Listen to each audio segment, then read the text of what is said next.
This is the CompuSports Radio Network. Welcome to the Mesh Point. I'm John Anderson. This is Donald McRae.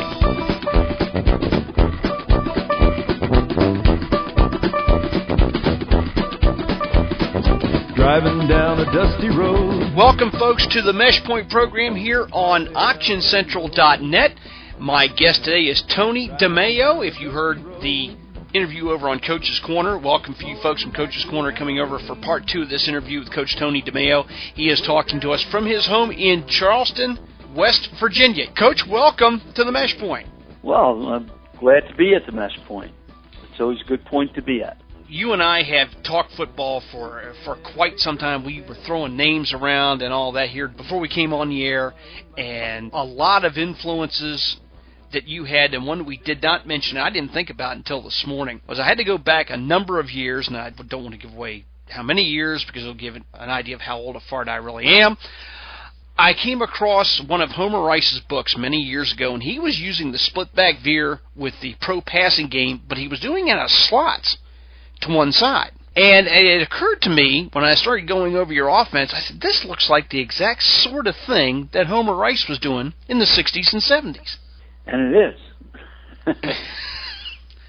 That was a really good connection. What happened was, in 1972, I was going to be the offensive coordinator. Actually, 1973, my bad. 1973, I was going to be the offensive coordinator at a high school. The high school wanted to run the wishbone. Well, I didn't know the wishbone. I was an eye tailback in college, so I didn't know the wishbone.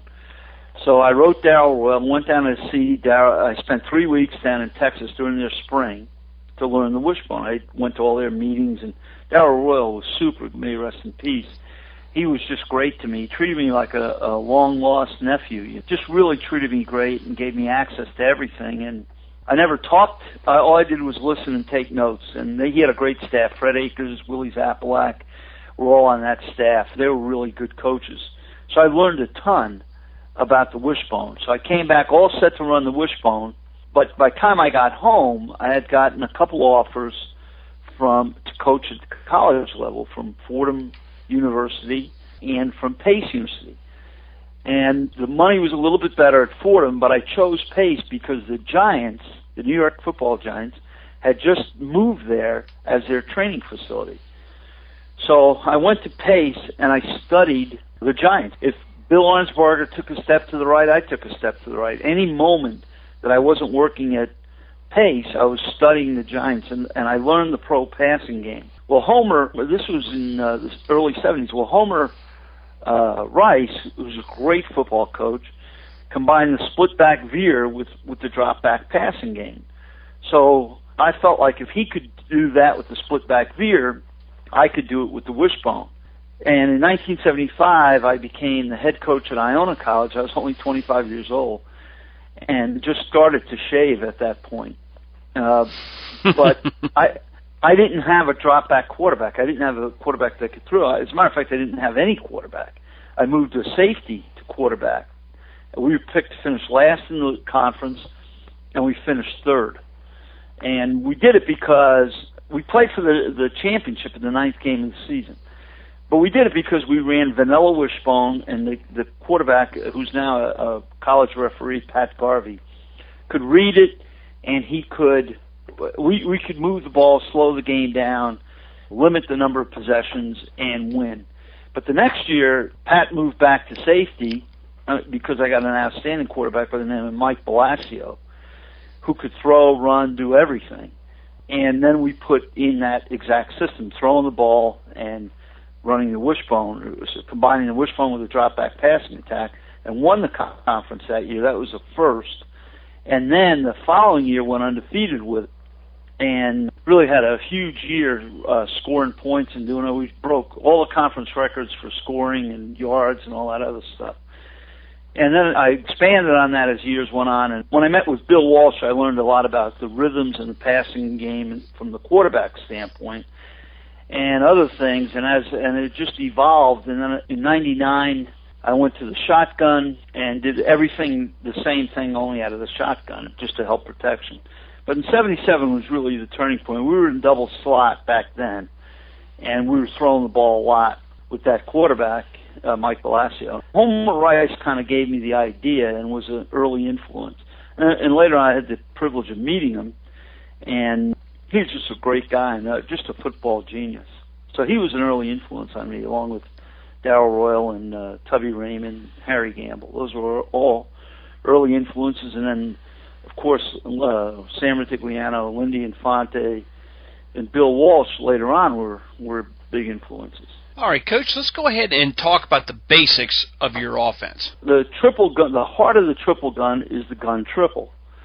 The gun triple is the triple option out of the shotgun, and that's really an offense in itself. That's just one of probably the best football play I've ever seen. And we put it in 1999, and at that point, nobody had done it. So I was going blind trying to figure it out, because what you have to do is you have to marry the timing of the line play and the backfield action. So in other words, if you use just regular triple option blocking and you're in the shotgun, the blocks happen too fast. So the defense is off their blocks by the time the running back gets to the line of scrimmage. You couldn't speed up the shotgun part of it. You know, and I've seen somebody sent me a clip of a team that had moved the quarterback up to 2 yards or something. Well, if you're going to do that, you might as well be under center, because you're not going to really benefit from the passing game. You can have a great running game, but it's going to be a little bit more difficult to throw the drop back pass. So we put the quarterback at 4 yards. So on the quick game, it's catch, step, and throw. He's exactly at 5 yards where he'd be if he did a 3-step drop under center. Or with a 3-step drop from the gun, he'd be at 7 yards, which is where he'd be on a 5-step drop from under center. So that's why we put the quarterback at 4. And then we messed around with the tailback, putting him at different depths and in different places. But in 1999, when we first put it in, we couldn't get it. We went the first 12 practices of spring ball and couldn't move the ball the length of a room.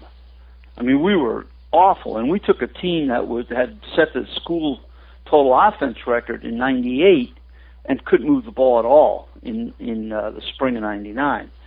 And then on the 13th practice, the light bulb went on, and all of a sudden, the play was unstoppable.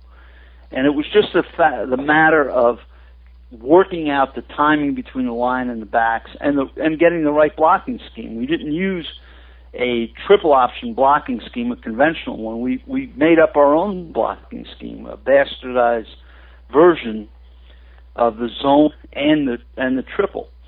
And then the other thing that we did that was really, really a huge, huge factor was a thing we call smart splits. And the influence there was Manny Matsakis, who you guys have talked about. Manny did that with his jet sweep series that I call Spyro Gyro, because he's Greek. I figured that'd be a good name for it. We've had Coach Matsakis on this. He's a good friend of mine. And but he started. That's where I kind of got the idea of the smart splits from. And then we just developed it to an option attack. And the smart splits put our line in the exact positions that we needed to be. And our offensive line changed. Under center, you want to create a crease for your dive back, whether you're running split back veer or flex bone or wishbone or whatever. The idea for the offensive line is to create a crease. And the dive back is basically a crease runner. Well, with our scheme, because it was a slower developing scheme, we wanted to develop a cavity, not a crease. So what we wanted was vertical push. So when we take our smart splits, it creates pods of linemen. So the guard and center might be together on one side and the tackle and the guard together on the other, with the guard and the center. To a 3-technique side, the guard would take a big split and the tackle a tight split. To the 1-technique side, the guard would take a tight split, the tackle would take a wide split. And the rule was if you're covered widen. If you're uncovered, tighten. So our formations looked crazy. People thought, we just couldn't even line up. They thought I had lost my mind. But what happened was we could create seams and double teams. The splits created the seams, and the combination of those tight linemen together, the two linemen together, created the double teams. And that took a very average offensive line and made it a good offensive line because we put them in positions where they could be successful. The other thing is we created vertical movement, push, and let the tailback run to daylight. That's completely opposite of any other triple option team that I ever coached or saw play. But what it did was it gave the tailback the flexibility of reading the linebackers. Because it was a slower hitting play than under center, the tailback made the cutback behind the nose. In other words, if the play started to the right, he could wind up in the left B gap with his cut. And we told him to slide and glide and drive for 5. I don't rhyme all the time. What it did is it made the tailback so much more effective, and we had so many more big plays from the dive part of the triple. Because if he saw the linebacker scrape hard to the side, the flow of the triple, well, he could just cut back door, and have a nice opening there. So it really made him more effective. And then the other thing, by double teaming, we never had the problem, the two techniques overpowering our guards. And under center, that's always a problem because if you remember way back when Miami beat Nebraska so bad in the Orange Bowl, and Miami used to beat Oklahoma when Switzer was there, it was because their two techniques could beat Oklahoma's guards and drove those guards back into the backfield. Well, in the shotgun, that is not a non-factor because, number one, we're double-teaming those guys, and number two, the quarterback is 4 yards off the line of scrimmage. So he doesn't get those guards driven into him like he would under center. And then we took the tailback and we aimed him at the front side A gap, very tight, almost a midline path. And what that did is that brought him further from the handoff key. Because again, when you're in the gun, the handoff key has a little bit more time to play the quarterback in the dive, so he could try to play both. So to eliminate that, we brought him as far as possible from the handoff key. So anyway, that's the heart and soul of the play is the gun triple. And then everything revolves around that. Our complementary plays, obviously, we have a handful of plays, but we do it from an unbelievable amount of formations. So it's hard to get, so we force the defense to play a recognition game on every snap. And we do it with a variety of motions, whirly motion, regular motion, jet motion, all different kinds of motions, and run basically the same play. So it's the same pig, just with a different dress on. Now, the only thing that I can see that might give you problems with that is a defensive coordinator picking up on your splits, and then after you line up, you get down into a three-point stance. They're moving people around. We don't get in a three-point stance. We get in a two-point stance. Again, part of the difference between the gun triple and the triple under center is when we line up, our line can move and adjust to the defense after they've already lined up in their stance because they're in two-point stances. So they can adjust to the defense. Secondly, they can take as big a split as they want as long as they can protect their inside gap. So the next thing you're going to say, Tom, knowing you as an old defensive guy, is they're going to take their guy and put him in those big splits. So when they do that, they're actually doing us a favor. Because as an offensive coach, I'd rather block down on a player in an A gap than have to double team a three technique. Because if you block down on the A gap, that frees your tackle to go straight up to the linebacker, and he'll gore that inside backer all the time. Where a three technique, he's tied up with the double. So it really there's nowhere they can really jump into. Does that make sense? Yes, sir. Coach Tony DeMeo is my guest. We'll talk a little bit more about the shotgun triple or gun triple, however you want to term it. Coach, how do you address it to your players? What do you call it? I just call it the gun triple. and then it's part of the triple gun offense, which is a combination of the passing game and the run game. And again, that's one of the things that makes it unique. For example, in 08 and 09, back-to-back years, my quarterback set the conference passing record for pass efficiency, and threw for 16 or 19 touchdowns both years. So it's really very, very effective passing offense. And the idea of combining the two is really what makes it work. If we're prepared to throw the ball 50 times in a game if you're going to crowd the box, and throw it effectively, thrown it 50 times. If you are playing conventional defense, we're prepared to throw it maybe 15 to 20 times. So we can adjust it really easily. But the quick game is such a high percentage throw, it really helps us. And we tell the quarterbacks, 8 between your slots, throw quicks and hots. And that's kind of one of the things that we do in our play calling, is that if we see 8 between the slots, we'll throw quicks and hots. We can run the gun triple against an 8-man front. I'm not saying we can't, but if you throw the ball out to a wideout and he goes one-on-one with a corner, you're in good shape. I always say this: make cover guys tackle and tackle guys cover. So the more you throw it out and make your wideout go one-on-one with a corner, the better chance you have. You've seen the way corners tackle these days in the NFL. That's why the quick screen is so good in the NFL. We'll be right back with more Mesh Point here. We'll be talking a little bit more option. We'll get into the passing game here in our next segment. You're listening to the Mesh Point on OptionCentral.net.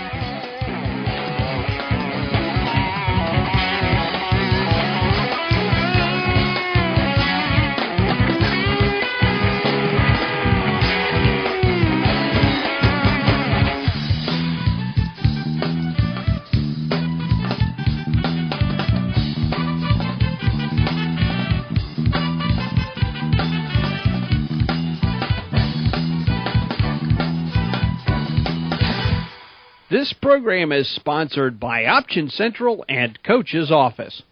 Just a word to inform you of Coach DeMeo's 2 webinars scheduled for March. The webinars are 2 hours in length. Discounts are available by signing up before February the 14th. Additional discounts are available by signing up for both. Invite your staff to join you for the cost of a single sign-up. All sponsored by Option Central and Coach's Office. The first webinar on March 6th features installing the Gun Triple Soup to Nuts. 2 hours of instruction on the number 1 topic requested by coaches surveyed. Also, in-depth coverage of the Gun Triple from stance to the end of the play. This also includes adjustments to various defenses and blocking scheme adjustments also.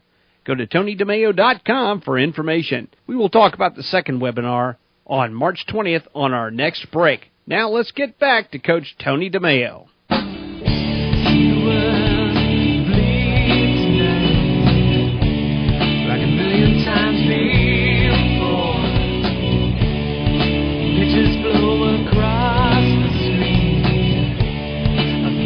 Tony DeMeo is my guest here on the Mesh Point. Coach, let's go ahead and talk about some of the areas where you like to see your meshes in the gun triple here. What are the depths that you're looking to see with the mesh with the dive back and then carrying it further to the sideline?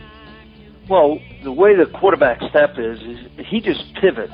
He doesn't move forward into the line or anything. He just pivots and gives the ball to the tailback at a depth of roughly 4 yards. And the reason is so the tailback can make an intelligent cut, where if you step up and bring him close to the line of scrimmage, he doesn't have the ability to make that cut. So we want the depth a little deeper than normal. The quarterback will then attack the pitch key from there.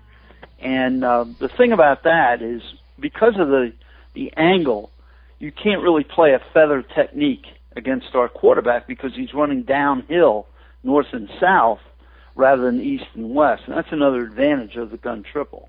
And then he's going to pitch the ball heart to heart to the pitch key, attack the inside shoulder, and read the far shoulder, And if the far shoulder turns to him, he's just going to step and pitch to the pitch man. What are your instructions for your wide receivers who are out there? I know that different coaches have different thought processes about this, and since you're not really going to the sideline, it sounds like you've got to teach your receiver something a little bit different in regards to their blocks at the perimeter. Well, the first thing is, if we're running the triple to the right, the left wide receiver can signal flash anytime he wants, which flash is the quick screen to him. So in other words, like I said, 8 between the slots, throw quicks and hots. If he thinks that slot is inside, he can just run flash, or the quarterback will signal to him if he's going to throw flash. Either one. And the other one just has to acknowledge it. But everybody else is running gun triple. So 9 people are running gun triple, and 2 are running flash, the quarterback and the wideout. So built into the gun triple is a quick screen. And that's really kind of a neat thing, because if you see somebody, especially when we start using motion, or use jump motion, the regular wing tee kind of motion, if they start creeping up when they see that motion, thinking it's gun triple, the quarterback can just catch the snap and throw it to the wideout, and he's one-on-one with the corner. And again, the more times you can get that matchup, the better you are. I mean, you'll get a 6-yard gain out of that as easily as handing the ball off. So we really like that. And that really forces people to defend us sideline to sideline on every play. But our wideouts, I'm assuming you're talking stalk blocking. 2 things, though. The backside wideout, besides flash, is really very, very important. That's why we don't run half-line drill anymore. We run full-team drill, because his block becomes important. If we're running triple to the right, the left split end may have the key block because of the cutback by the tailback. Under center, that's not going to happen, so you can use half line. But because of the cutback possibilities of the tailback, the backside wide receiver a lot of times throws a key block. So that block becomes very important. The front side wide receiver, we don't do anything different really than the regular triple option teams. The only thing that's different is because we're in the shotgun, the corners don't crowd us as much.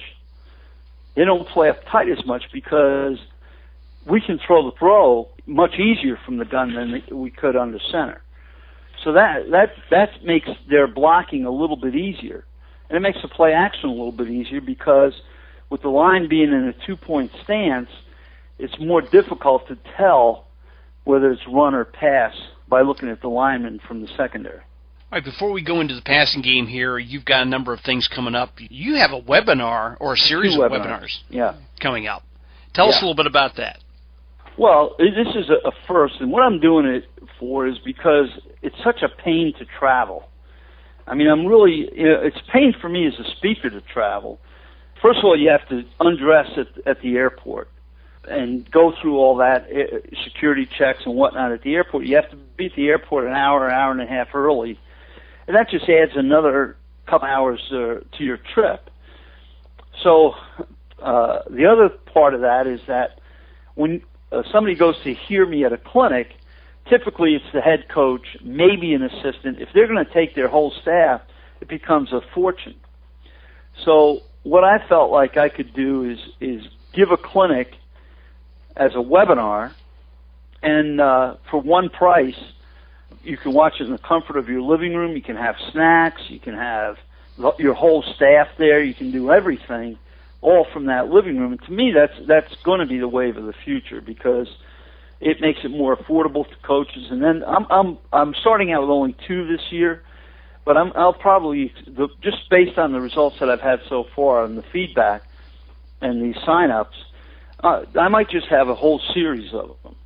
And I think that would be important. The other thing I'm thinking expanding to in the future is have a quarterback coaching session where a coach can bring his quarterback into that webinar, and I can address the quarterbacks directly.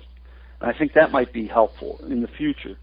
So basically what I'm building is a little bit of an educational module off my website. And I think that will be helpful to coaches, and it'll be more affordable to coaches than traveling to a clinic. And the first for me, this year is March 6th. That's a Wednesday at 7 p.m. It's 2 hours, and it's all about installing the gun triple, and from soup to nuts. And I'll have all the blocking schemes against various defenses, etc. And then the second one is March 20th on that Wednesday night. It's from 7 to 9 Eastern Standard Time on both of them. And that one will be 1 hour on use multiple formations, including empty and compressed sets and unbalanced sets to run the gun triple, and using specific sets against specific defenses which have trouble against those particular formations. And the second hour is on the play-action pass game, which I think is a vital part of the triple gun offense. Now, the reason I took those topics was we had a survey which had well over, I think about 150 responses, and those were the topics picked. I mean, there was a few that were very, very close to it, but those were the three top topics that were picked.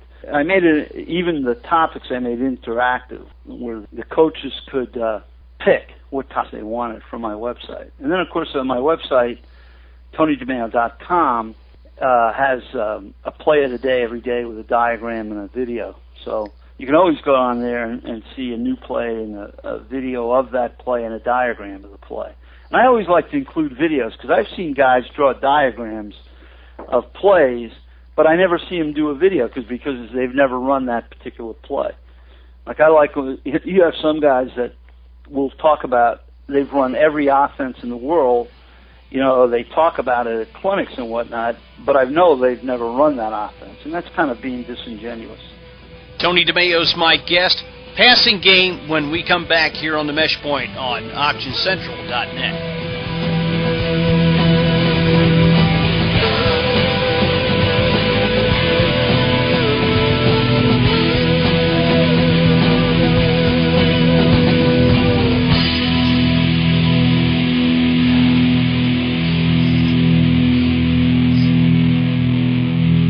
This program is sponsored by Option Central and Coach's Office.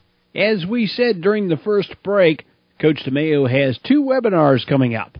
2 one-hour segments on the next 2 most highly requested topics.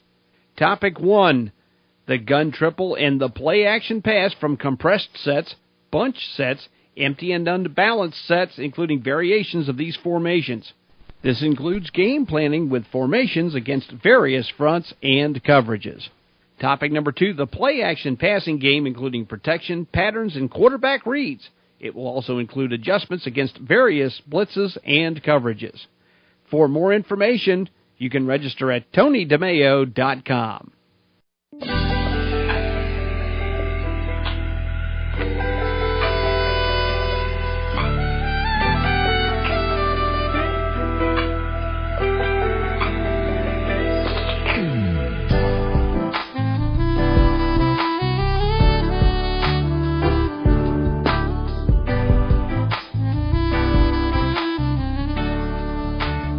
Here on the Mesh Point program with Tony DeMeo, and before we get into the passing game, a couple things we want to touch on.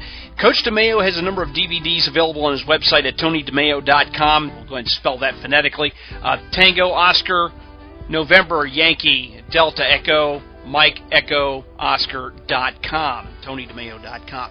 He has a 3-part DVD series, or 3 separate DVDs, from Coach Jim McNally. It's a good series, that really is. It's well put together. A fellow, John Whittakin, put it together, and he did a great job. It has about 5 to 6 hours of clinic on that, and that's a real good DVD set. Also included, he has one on the 4 aces, which he talks about different levels of grading performance and getting your players in the mindset for putting together great effort and talking about improvement, as well as 6 questions on goal setting. And that's a featured product right now on TonyDeMeo.com, as well as the 4 aces. And also, Coach, before we get into the passing game, I want to just maybe impress you with my Italian, rigatoni, Parmesan, ravioli, and such. Since we didn't talk food in the last one, And I know how you like to sit down at the table as much as I do and consume very good Italian food. Right, absolutely. I was born in the Bronx, so obviously that's like a great Italian food in there. There's certain places I really like. In St. Louis, I love to go to the Hill. I don't know if you've ever been up there, but there's great Italian food up at the Hill. You can find a great Italian food just about any place. In West Virginia, my favorite Italian joint is Paterno's at the Park, and it's owned by Andy Paterno.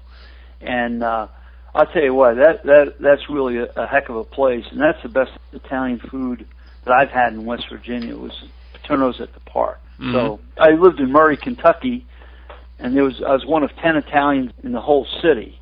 6 were under my roof, so they called my house Little Italy. But I'll never forget my first day in Murray. I was at a diner, and a fellow came up to me and he said, "Now, Coach, you're the new coach over at Murray State, aren't you?" And I said, "Yes, I am." And he said, "We don't get many Italians here." And I said, "That's because they're all in Italy, most of them." I can remember probably the best one that I can remember off the top of my head was a little place called Cruise Enterprise Inn in Lanham, Maryland. And I don't even know if that place exists anymore, but man, they had some great stuff in there.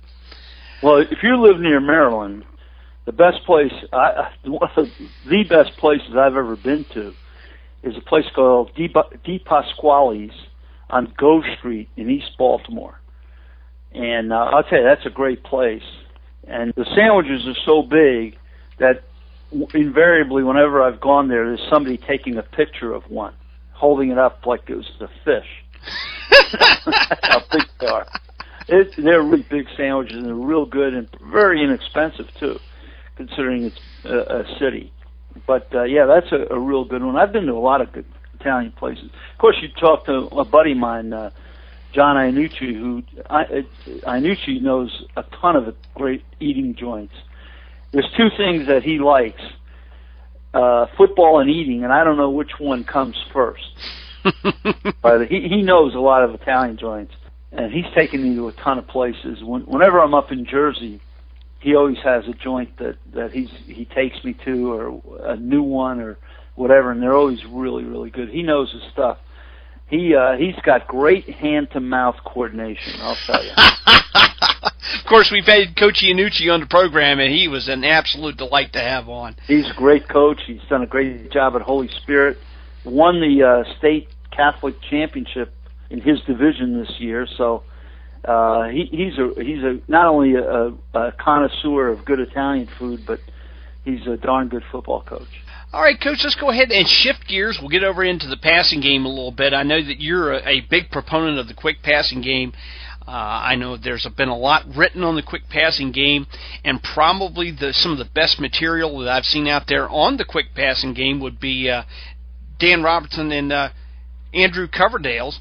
Their 3-part package on the quick passing game, and they also had a volume on the bunch series, and I mean, just a lot of great stuff that you can do that you can incorporate into your offense. Mm-hmm. Dan Robinson, I met him up in, I spoke in Indiana at the, of all things, the Indiana Wishbone Coaches Association, and Dan Robinson was there. He's a high school coach in Indiana, and we talked, and he right, that's a great little series that he wrote on with Coverdale on the quick passing game. As a matter of fact, I've read his one on the bunch passing stuff, which is very, very good. And I would recommend it. He's a good football coach. They are a good football. I've never met Andrew Coverdale, but Robinson is a real good football coach. And I'm sure Coverdale is to be part of that duo. But we do something unique off the quick game. If the quick side isn't there, our quarterback boots to the opposite side, and all the routes convert. And my influence there was Tiger Ellison, who used to throw an automatic hitch, and if it wasn't there, boot away from it. That was kind of my inspiration there out of the run and shoot. On the run and shoot passes, he always had an auto hitch backside. And I kind of kept on that, and I expanded to the whole quick game one side and a boot to the other side. And that's been a big, big play in the triple gun offense. because it's hard to defend both the same way. You can't defend the quick game and get your hands in the air and defend the quarterback running the other way. Now, how does that affect your blocking scheme? Well, we just use slide protection or gap protection, whatever you want to call it.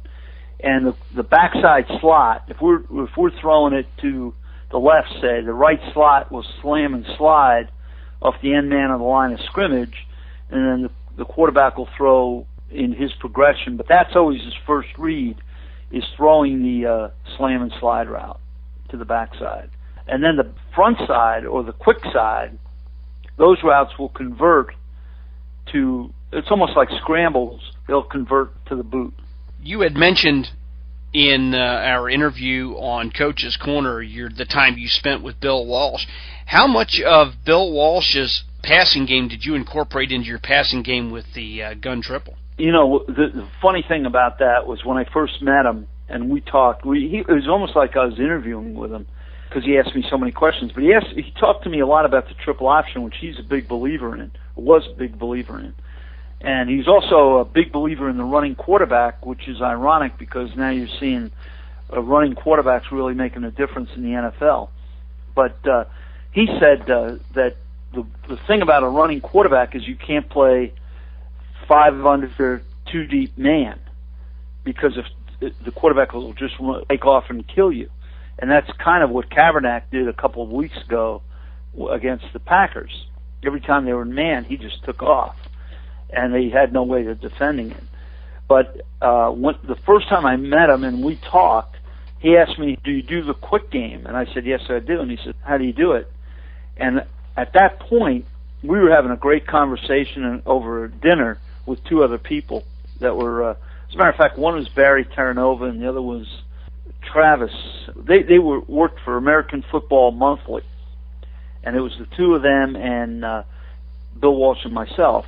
And at that point, we were having a great time when he asked me that, and I was thinking to myself, should I tell him the truth of what I really do in boot? Because he might think I'm a madman and might end the conversation.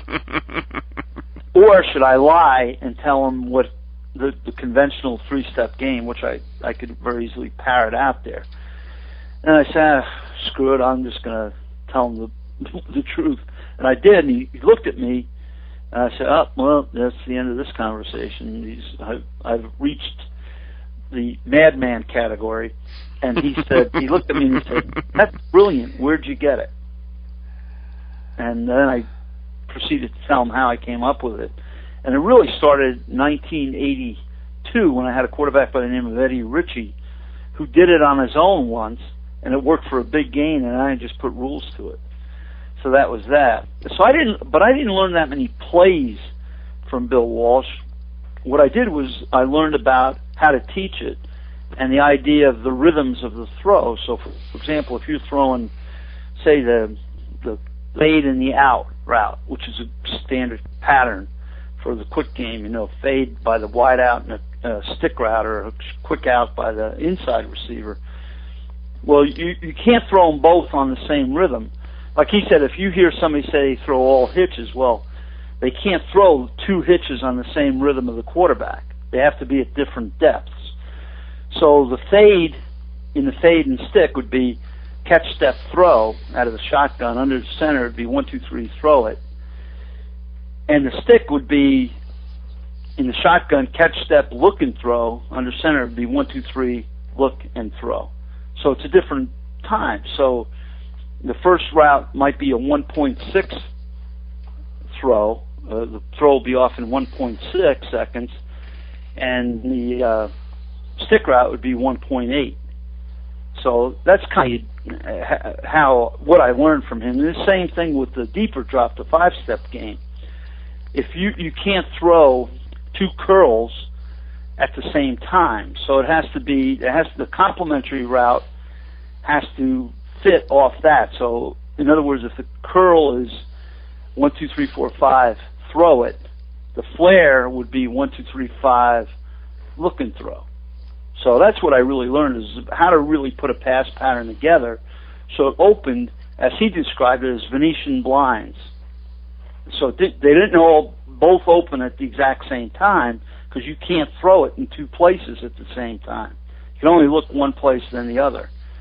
And the other thing I learned from him was he didn't like to use hot receivers unless it was a six-man. He basically wanted to protect first, because he said a hot route or a 6-yard gain isn't worth losing Joe Montana. And that made sense to me, too. So his passing game was based on protection first. And I've kind of followed the same thing, protection, and direct the protection and pick up the rushers.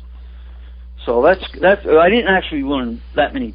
I didn't really study plays so much as how to teach the plays that I was running and how I could make them more effective and make my quarterback more effective. And it really helped me. I mean, I've had 15 quarterbacks that have broken or set school total offense records.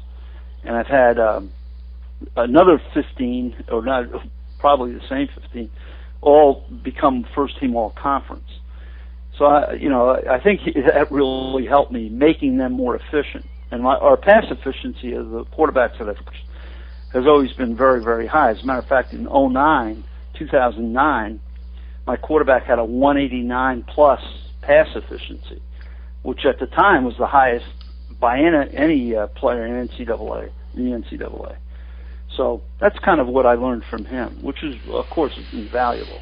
All right, Coach, before we let you go, we got to get a little bit of an idea about your play-action passing game and how you teach that, or what are some of the things that you're looking for that you're going to be covering here in your webinars coming up.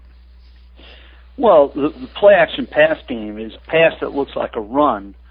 And I think if you're an option team, then the secondary has to be involved. It must be involved in run support.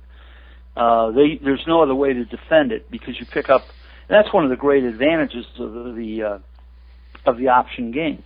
One of the reasons that Colin Kaepernick and the RG3 and Russell Wilson are so effective is because the NFL has not figured that out yet, that you need to involve the secondary in the option game. That's why the pistol, the Colin Kaepernick's offense that he's running, which is Chris Alt's innovation, is working so well in the NFL and without even a pitch man.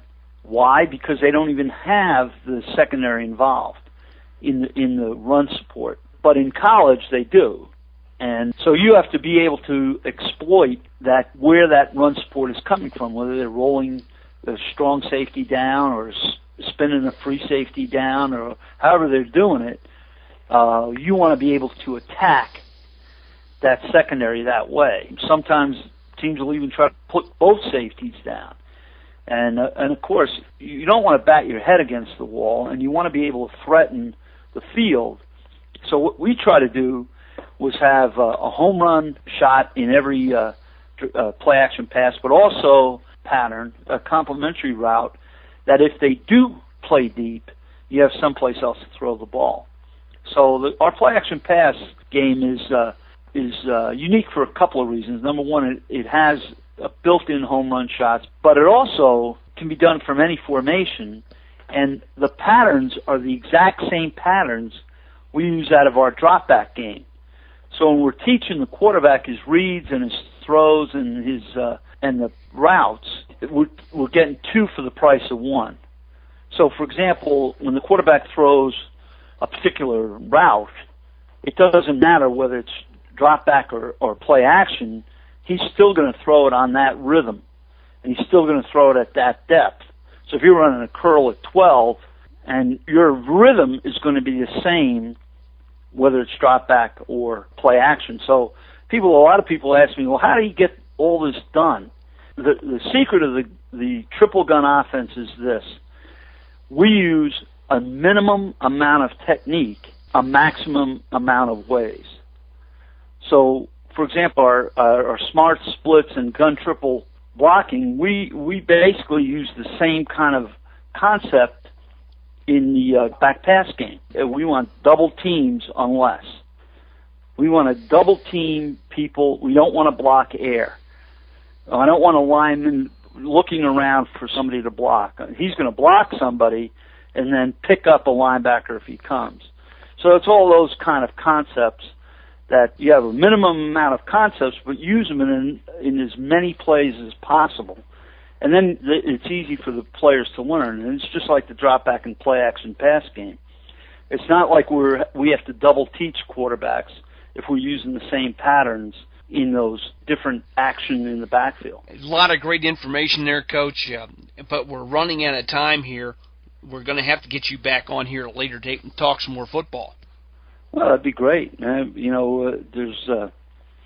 enjoy doing it, and this is a great thing that Option Central does this, and I just think it's a great thing. I know I enjoy listening to them. I enjoyed listening to Mouse Davis's podcast, and Mouse Davis is one of the great innovators of all time. I mean, he just did a great job with the run and shoot, and of course Manny Matsakis, who really, a lot of people are running the jet sweep now, but Manny Matsakis really was one of the first guys I really saw make it an entire offense. And as I said, I named it Spyro Gyro after him because he is Greek and he's a good football coach, and I don't. He likes Italian food, so I've forgiven him for being Greek. But anyway, he's a good football coach, and those guys, having guys like that on, I think you get a lot of different ideas from these podcasts, and I think they're really, really good. And of course, I love having Iannucci on there because he and I go back to when we were kids. I know John way too many years, more years than I want to remember, but we go way back. And listening to him, it was really interesting also. We've had a lot of great guests in here over the years. Now we can include Tony DeMeo to that list, and hopefully we can continue this for years to come. Yeah, that sounds like a plan. Sir, once again, thank you for coming on to the program, and as always, we will leave the door open for you to come back on. Super. And I don't like to have the door smack me in the behind, I'll guarantee you. And everyone else, thank you for joining us here on the Mesh Point on Option Central. This program is going to be open to everyone. Option Central is a member list, and sign up for that and look at all the great information that's up there, a lot of great articles, and I believe there's some great videos up there. More is being added all the time. Of course, make sure you catch us over on Coach's Corner over on CompuSportsRadio.com. I'm John Anderson for Tony DeMeo. You folks have a great month, and we will catch you here in the next weeks to come with some more great guests. Take care, everyone.